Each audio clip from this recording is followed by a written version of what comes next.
Hey guys, this is Brother Noah here.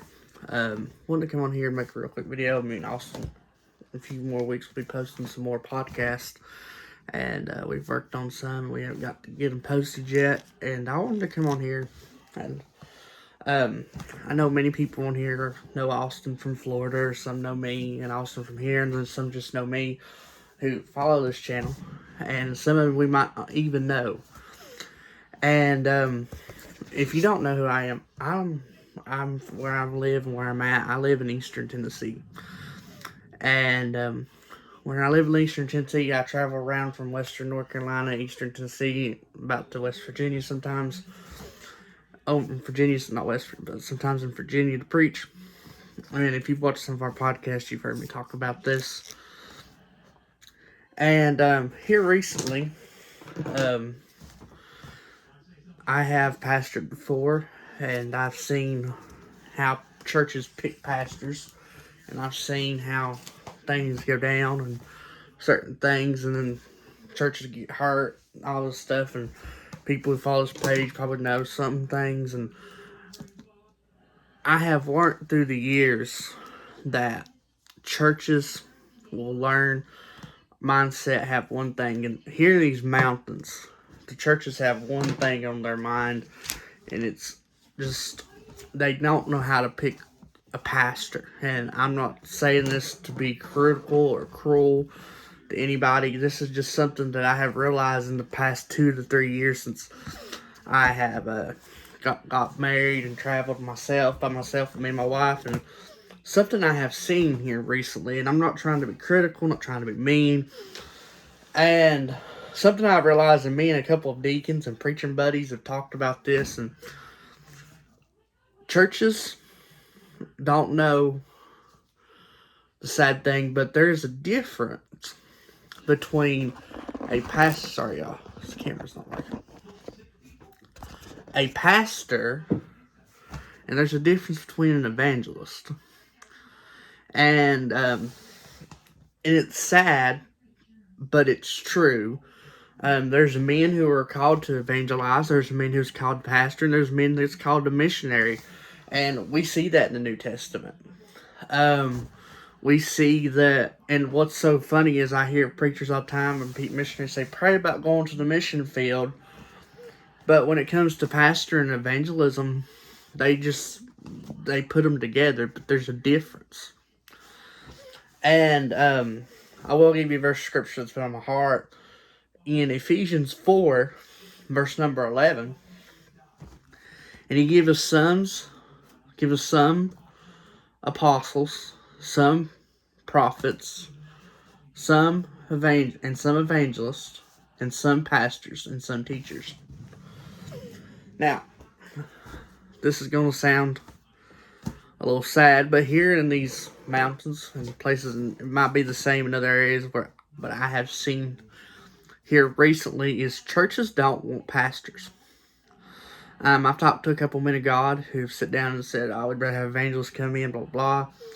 And the reason is people like evangelists better. People like people who can come in and be different than what a pastor needs to be. Somebody who come in and make them feel good and make them happy. And sometimes this is going to sound bad. Today, in the world we live in, back in the day, people used to think of as evangelists as people who come in and tear stuff up. And they do. But a lot of times nowadays, evangelists come in and makes the church feel good. And the sad thing is what happened when there's a difference between an evangelist and a pastor is when the church is not on the up and up, first thing the evangelist does is he leaves. He doesn't stay. He doesn't pray about what he needs to do. He doesn't help grow the church. The first thing the evangelist does is he leaves. Because he doesn't know how to grow it. He doesn't know what to do. He can look at the Bible and it can tell him how to grow a church. But he's not called. If he's not seeing growth, he gives up. Now, a pastor is somebody who is there to sit, to teach, to preach, to pray, to grow the church and the body, and to be there to unite the people. And do church discipline when church discipline needs to be done, and to see people saved and get to lead people to the Lord.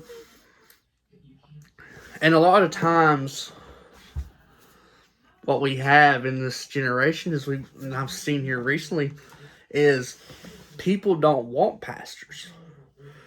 They want, as I've said, they want an evangelist, somebody to make them happy on the days they want to be happy, and the days that the evangelist can throw up their Bible and say, I believe the Bible, blah, blah, blah, and all this stuff, and not give them any meat, no reading of the Bible, no study, just preach on certain things that the church will like. And hopefully one day I can talk more about this. I did a study, and I won't get into it right now, but of what churches are like, and evangelistic work, you can come in fiery and happy, and churches will love you. But when things get hard, I've seen it with first hands. The first thing they like to do is run. They don't sit. They don't want to be there for the congregation. And a lot of times what happens when a pastor leaves, it breaks the congregation. It hurts it. And because the thing about it is, and you have people who are saying, I need to be fed, I need to be fed. And don't get me wrong.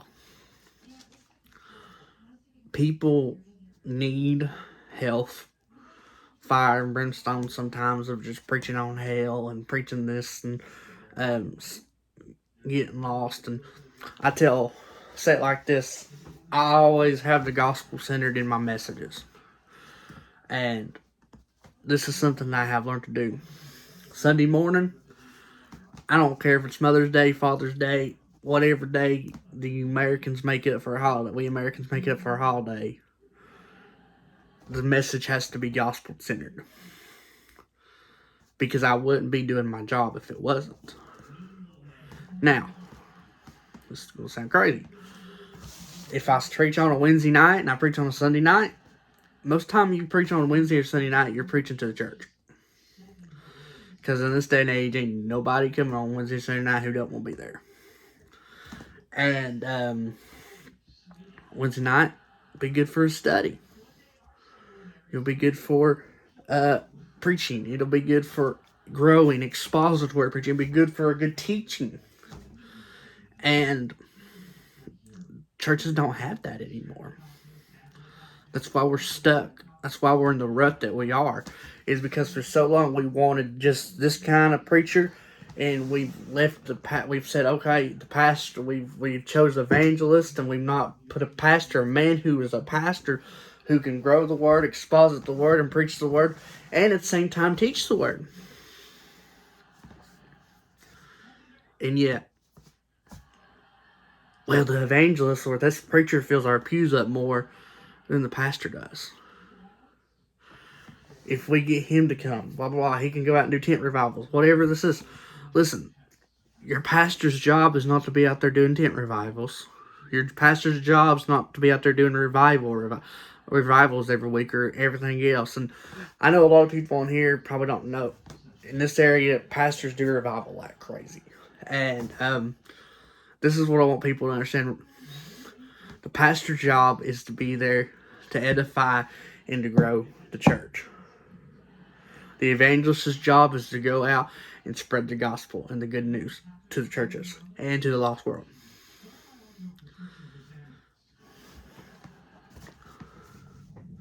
So what people need to understand is, and churches need to understand is that the pastor is there to edify you. But in the sad situation, the pastors that we are putting in today are not pastors. They're preachers. Oh, I 100% believe they're preachers. But they're not pastors. And I have learned, when I pastored, I learned that I couldn't be an evangelist. There wasn't no need for being an evangelist. And when I realized that evangelism was going to take over my life, I had to be done with pastoring. Or I had to pick or choose. That's how it is. But God give us some to be evangelists. And God give us some to be pastors. And here in this area in America today, we have made evangelists pastors when they need to be evangelists and not pastors. You say, what's the difference? They're both preachers. Yeah, they're both preachers. But one has a heart to grow the church inside the church. One has the heart to spread the gospel throughout all the churches. One wants to stay in a local assembly. One has to go out to all the churches. One has to be there to comfort the family that has cancer and just lost a loved one to cancer. Sorry, I don't know what happened. The other can just go and preaches 16 messages a month. One has to stand behind the pulpit and look at a dying mother and say, you'll see your son soon again if he's born again. One can do that. I've seen evangelists. I've done funerals. I'm an evangelist. But sometimes the pastor has to stick with that family for a long period of time after that. Why? Because he's there to grow and edify and help his church. And when you're a pastor, and two things a pastor has to learn, and I've learned this from friends. Listen, I'm not an expert on this. Please don't think I am. This is something I've talked to older brothers and something that they have been saying. And I'm kind of the only person with the platform to do it here. And this is something I've seen. And this is very important to me. Because it's ruining the churches. Because young evangelist guys are coming and ruining churches. And they're giving men of God bad names. And it's time that we as Christians learn that there's a difference. And I was talking to a friend of mine the other day, and I told him, and I said, the best thing churches need to do before they even put a man in as a pastor is they need to say, do you know how to teach? And that'll catch an evangelist or anybody off guard. You say, what do you mean? Why do you ask if they need to learn to teach? Look at your qualifications. Come on. Turn with us to 1 Timothy. Now, we love to look at these qualifications. We like to look at the one husband, one wife. I want to look at one. One of these verses, sorry. I can't really see. My eyes are bad.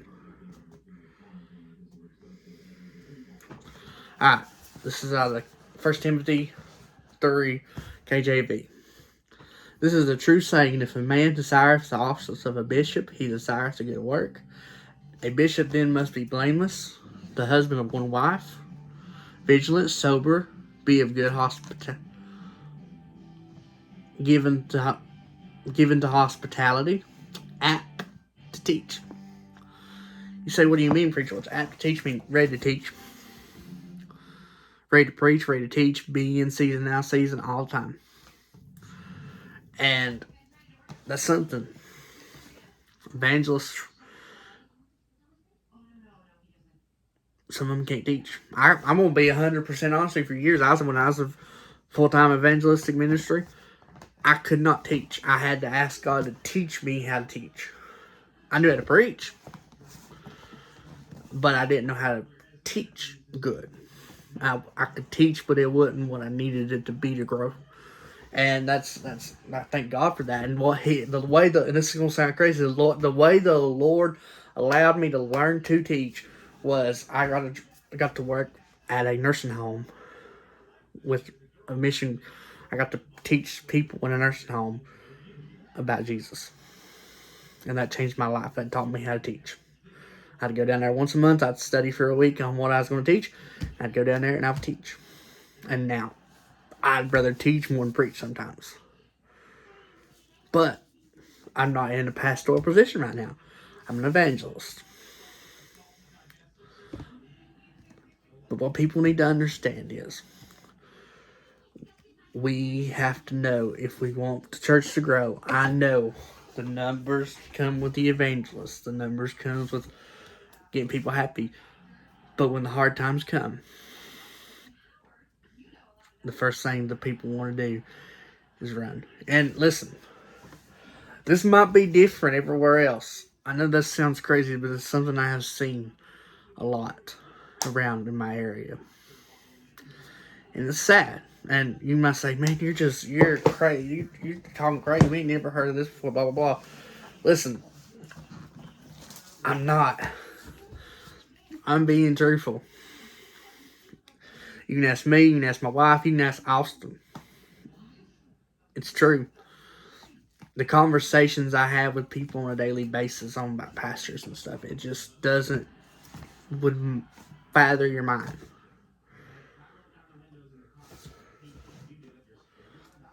But the one thing churches need to look at before they put somebody in, even if I was on to be a pastor somewhere, I would want a church to look at me and say, can you do this, can you do that? And yes, because it's biblical. And people don't look at that. They just say, ooh, he's fiery, he's good, and listen, I raised in a Free Will Baptist church. I still preach multiple around Baptist and Free Will Baptist churches. And this is what I want people to understand. Them terms I use are southern slangs of good old preaching boys. And so, but that's what people look at. And it's sad, but that's what here in this area they hold the standard. Is he a fireball? Is he a good preacher? And sad thing is they pick and choose out of the First Timothy. They like to look at them standards. But I've noticed as I've watched, they always miss that to teach. They always miss so many of these. What are we gonna do? Well, the best thing you can do is get by believing church and find you. If you're a church and you're looking for a pastor, find you a good pastor. Make sure he's got teach. Make sure he's exposit. He can do all of what he needs to do. And I know 99% of my audience is probably not know what's going on here, and I know a lot of you do. Some might, and it's different in different areas. But please understand that every man of God has a job to do. And pray about what that job is for you to do. Same way a missionary prays about going to the mission field, a preacher, an evangelist needs to pray about being a pastor. Or an evangelist, a preacher boy, a preacher man needs to pray about being a pastor and evangelist. Same exact way. With all my heart. So guys, I love yous. I'm sorry to put all this on you, but I've really just had this on my mind. And I hope me and Austin get some more podcasts. Hopefully he can get on here and do some of his own videos. But God bless.